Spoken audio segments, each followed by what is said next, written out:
2016లో కింద భాగం అంతా చినిగిపోయింది. ఇక 2020 తర్వాత ఇక చూడాలి. 1940లో ఎలా ఉండేవారంటే తల మీద టోపీ, చక్కగా డ్రెస్ అప్ అయి వెళ్ళేవారు, షూ కూడా పాలిష్ చేసుకుని వెళ్ళేవారు. ఇప్పుడు 2020లో చూడండి, నిజంగా నిలబడి ఉన్నాడా లేకపోతే అర్జెంట్ అవసరంలో కూర్చున్నాడో కూడా మనకు అర్థం కావట్లేదు. ఒక వింత ఫ్యాషన్ వచ్చేసింది, వింత పోకడా, ఆ విధానం మారిపోయింది. అప్పుడు చూడండి నీట్గా జెంట్లుగా ఉండేవాళ్ళు. అప్పుడు మనసులు బాగుండేవి, మనసాక్షులు బాగుండేవి. మనస్సు బాగున్నప్పుడు మన వస్త్రాలు కూడా బాగుంటాయి.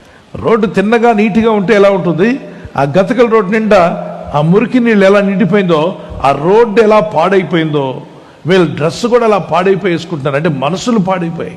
దేవుడిచ్చిన తలను నీట్గా పెట్టుకోకుండా పక్షి గూడులా తయారు చేసుకున్నారు. కొందరు చెట్లు కోసే రంపంలాగా తయారు చేస్తారు. డాడీ అంటే వయసు పెరిగింది, న్యాచురల్ గా ఆయనకి పైన హెయిర్ ఊడిపోయింది, అది న్యాచురల్. వీడికేం ఊడిపోయింది, నాన్నగారికి రివర్స్ లో వీడి కుమారుడు జుట్టు దేవుడు ఇచ్చినా కింద మొత్తం గొరిగి నాన్నకు పైన ఓడితే నాకు కింద ఊడిందని